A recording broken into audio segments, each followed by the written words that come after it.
Mr. Chairman and members of the committee, thank you so much for allowing me to address you. As they've said, my name is Sue Sisley. I'm a physician from Scottsdale. I think we're probably best known for this clinical trial.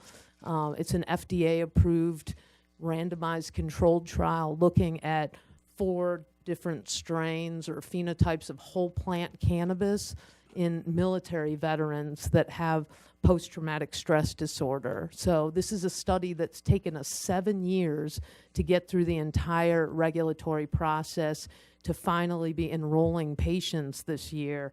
So just for those who are wondering why there aren't more clinical trials, this is a perfect example of how hard it is to get this work done. And that's a study, that has full funding. We have a partnership with Johns Hopkins. We've had FDA approval from the beginning. So that's one thing I wanted to emphasize, is that the FDA was never the blockade in our process.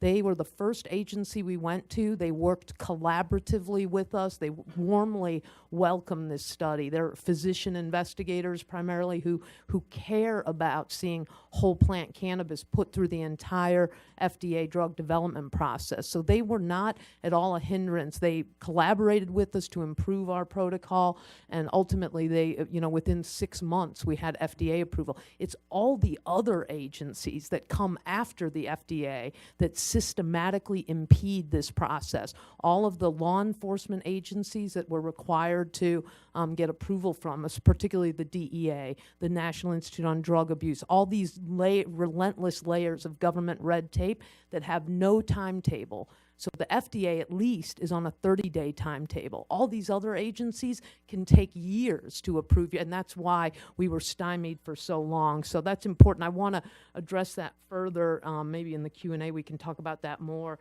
Just so you know, I practice internal medicine primarily, and I'm basically a primary care doc, but I want to emphasize that I've never actually tried cannabis personally. I'm not part of the industry, meaning I don't own dispensaries or grows. I have no vested interest in this subject other than that I care about the science. I care about collecting objective data on how cannabis works. I've never written a single prescription or recommendation for cannabis. I'm just focused on the science. So let me jump to...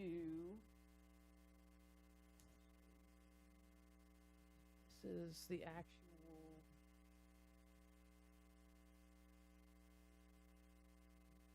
all right, so this is as I told you, I'm licensed to practice medicine in Arizona, but I actually am a medical director for license holders in over 14 different states now. So what I do in that role is I oversee medical cannabis programs from Hawaii all the way to New York, helping them manage their patient education on cannabis, their physician outreach and education. I also help design clinical trials for them and observational studies, and that's what I wanted to convey to you, is that when you create a regulated market in a state, what you're doing is finally enabling research to move forward here, because I can't ask patients who are in the black market to participate in observational studies. There's no way that somebody's going to come out of the shadows and admit they're doing something illegal. So we will never be able to collect data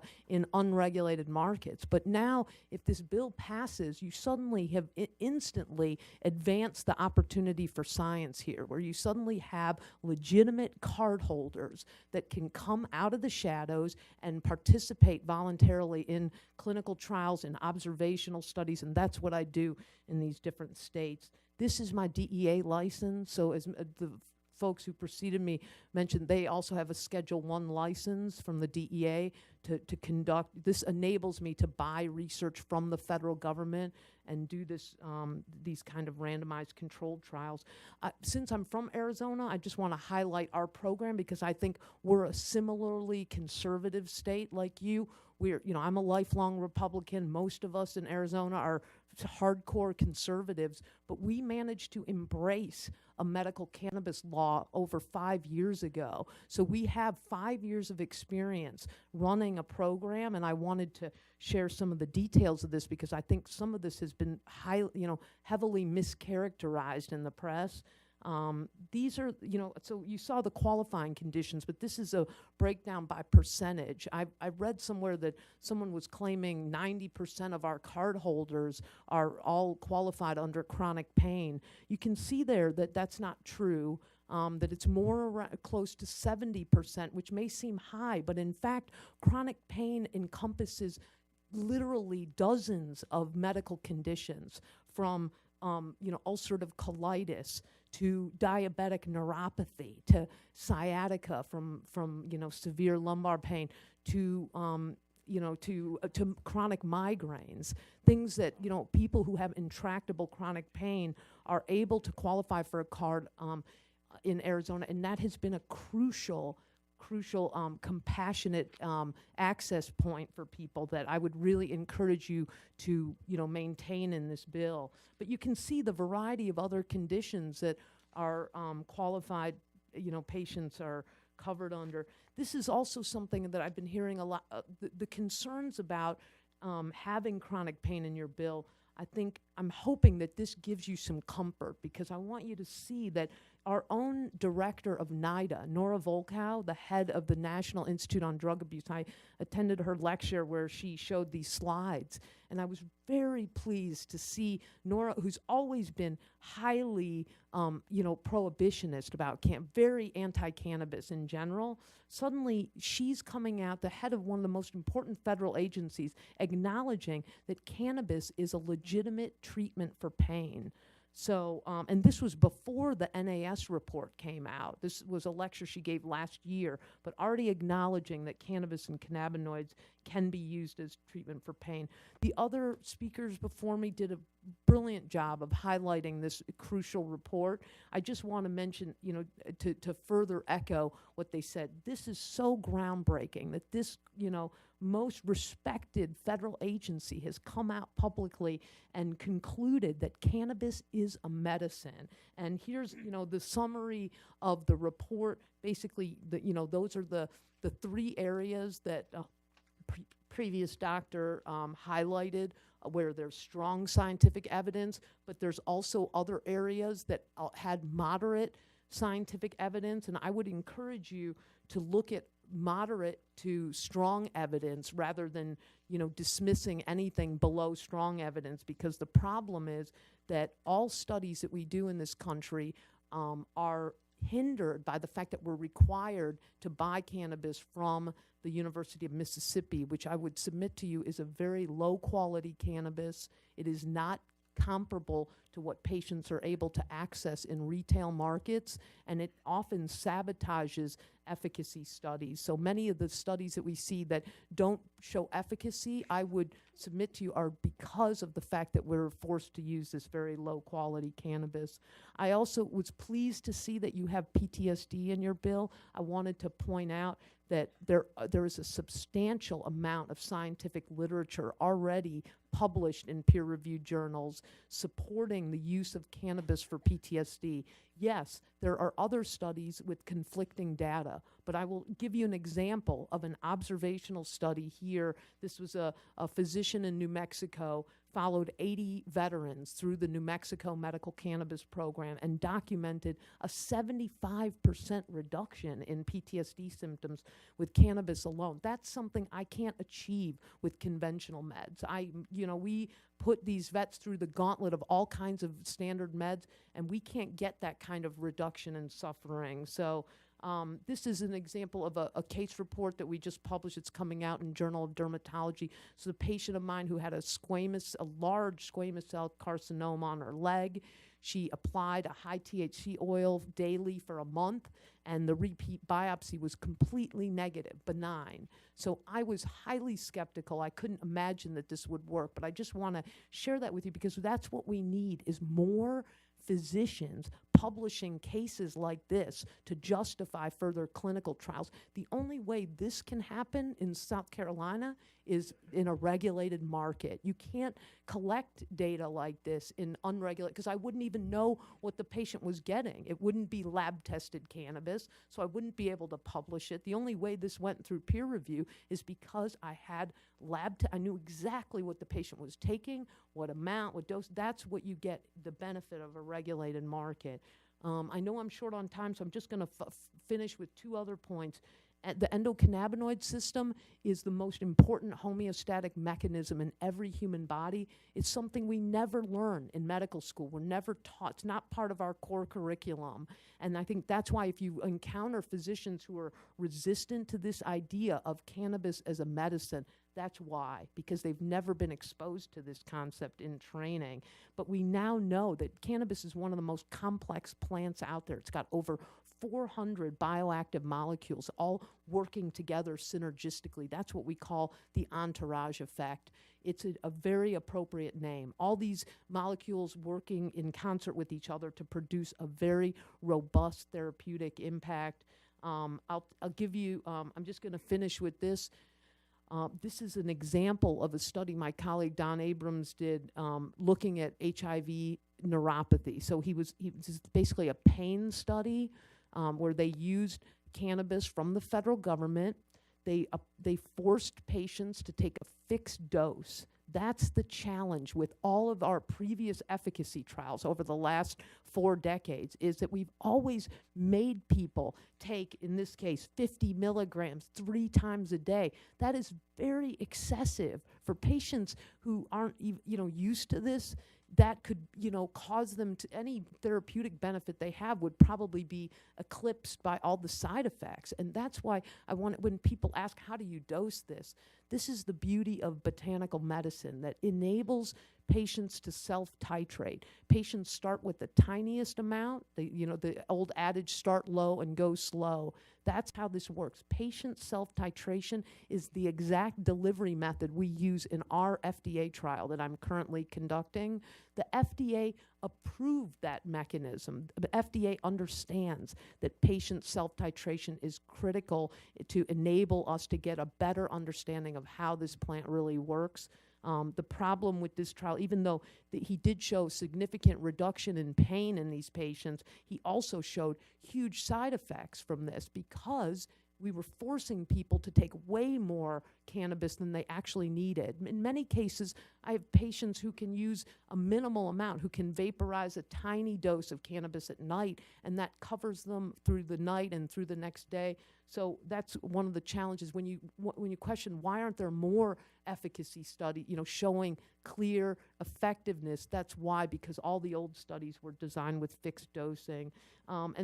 This is where I'll really leave you with this. American Legion, the most important veterans organization in our country, 2.5 million vets, they approved, it's very big breakthrough that they've never taken on cannabis policy in the decades of their existence, but they finally passed this resolution this year, which urged both the DEA to reschedule or deschedule cannabis, but also insisted that the DEA monopoly end on the supply of research cannabis, because the American Legion was aware of the fact that DEA monopoly is harming cannabis research, is slowing the research, the ability to get these trials underway. So this was really compelling, and I hope you, the fact that they've declared that cannabis, this is a very conservative organization, and it took us years to get them on board with this. But I'll end there. Thank you so much. Thank you. Before questions, let me announce the queue. Dr. Gardner and Dr. Denobalin. Senator Davis. Thank you, Dr. Sisley, for your testimony. And I wrote down notes throughout your testimony, and I kept writing down one thing because you kept repeating it. Cannabis is medicine. The January 2017 National Academy of Science conclusive or substantial evidence that cannabis is medicine. And the reason I emphasize that is that opponents to this particular bill have been passing out placards saying cannabis is not medicine. And I just want to ask your opinion on that. I mean, should we look to the 2017 study published by the National Academy of Sciences and put confidence in that when we decide whether or not cannabis is medicine? Yeah, absolutely. I think the previous speakers eloquently explained why this report was so crucial. It was probably the most comprehensive meta-analysis we've ever seen from a federal agency. This is all, great guidance for all of Federal us. agency, conservative, Yes. well-respected, saying Absolutely. cannabis is medicine. Do you know of any evidence out there or any reputable authorities that are saying cannabis is not medicine? Oh, sure. What are There's, they? Yeah, there's, I would say, if you know Project SAM, led by Kevin Sabet, he's one of the most powerful cannabis prohibitionists in the country, and he has, made a career out of crusading against this idea that cannabis is a medicine. But I'll tell you that recently he's we have an unlikely ally in him. He's even come forward urging the end of this DEA monopoly and admitting that science has been impeded in this country. So we're starting to see even the folks who are most anti-cannabis, like the head of NIDA, acknowledging, that cannabis does have a role in treating pain. This incredible breakthroughs that we're seeing. Is it fair to say that that's probably a consequence of the National Academy of Sciences and groups like that coming out with these particular studies? Yes, and I think Changing the dynamic and changing the conversation? yeah, because if you look at the NAS report, the Institute of Medicine did a report in the 90s that was more about there's not enough science to defend the idea of cannabis as a medicine. So suddenly, 2 decades later, you're seeing this absolutely total 180 on that, where they're admitting that, and it's, just so you know, it's taken me years to get to this point. I'm trained in a very conservative medical school where I don't acknowledge anything as a medicine unless it's been through the FDA process. But I've spent, the last decade studying the existing scientific literature, and I was persuaded that there is an abundant amount of peer-reviewed data already thousands of controlled trials already exist confirming that cannabis has very impressive therapeutic benefits, and you just couldn't ignore it. After a while, I was highly dubious when patients, I had many veterans in my practice who were claiming they were benefiting in this plant, but I was, very dismissive. It took me years to get to this point. Let me ask you this question, Dr. Sisley. I mean, and you're familiar with Arizona's program, and one of the concerns that have been raised by opponents to this bill is that if you legalize it for medicinal purposes, even under tightly controlled circumstances with doctor supervision and controlled regulation of cultivation, processing, and dispensing, that there's going to be a substantial amount of diversion for recreational use. What's been your experience in Arizona in regard to that alleged diversion of medical cannabis for recreational use? Yeah, I shared that concern. I was really worried about this as being my home state. I certainly want to do whatever we can to prevent pediatric exposures and prevent diversion. But I've been really surprised at how easy it's been for us to prevent diversion by, because of a regulated market, we've been able to implement some of the most severe, regulatory guidelines to prevent that diversion. And what I've been most pleased by is that we've been able to keep this program truly medical. I think we were all worried that this was going to somehow veer into a recreational market. It hasn't happened, and that's because we've put in such stringent guidelines. And I think the bill that you have in front of you also mimics a lot of the Arizona model. I was about to say Yeah. that, and that I share your concern about it somehow metastasizing from medicinal to recreational, and we look to Arizona in particular because of the experience, the positive experience that you've had there regarding those anti-diversion measures. One last question, then I'll yield. In your medical opinion, do you think cannabis needs to be approved by the FDA before we move forward as a state and authorize it for medicinal use? No, I think the proof is in the 24 states that are already fully operational, that we are already seeing. These are the largest observational studies in the country. These 24 states are already proving that you can provide compassionate access to the sickest patients in your state without FDA approval. Fortunately, this plant, it's a complex plant, but it's very benign. The side effect profile is very mild compared to most of the medications that I prescribe to patients every day. And so the incidence of adverse events or side effects from cannabis are extremely rare. I'll give you an example. In Arizona, we have our poison control centers take over 65,000 calls a year. And out of 65,000 calls, even since having a medical cannabis law for the last 5 years, out of 65,000 calls, only under 100 calls are even related to cannabis. And then there are mild reports, like somebody will call in and say, I feel dizzy, I feel nauseous, something very mild and short-lived, self-limited, things that don't need to bring someone into an ER, managed easily over the phone. So I would say, I think that we're proving that we can manage a compassionate access program and provide, and the bottom line is our study that that I highlighted earlier is an FDA phase 2 trial. So it's an early phase drug development trial. The problem is that this study took us 7 years to get implemented. It's going to be 3 years until we actually have published data. And then if the data looks compelling, the FDA will allow us to go to phase 3. And then that phase 3 will take an additional 5 years to conduct these trials. So you're looking at, possibly a decade until we actually get whole plant cannabis through the FDA drug development process, maybe more. And that's why it's so crucial that we, you have sick people here right now that need, desperately need access to this medicine.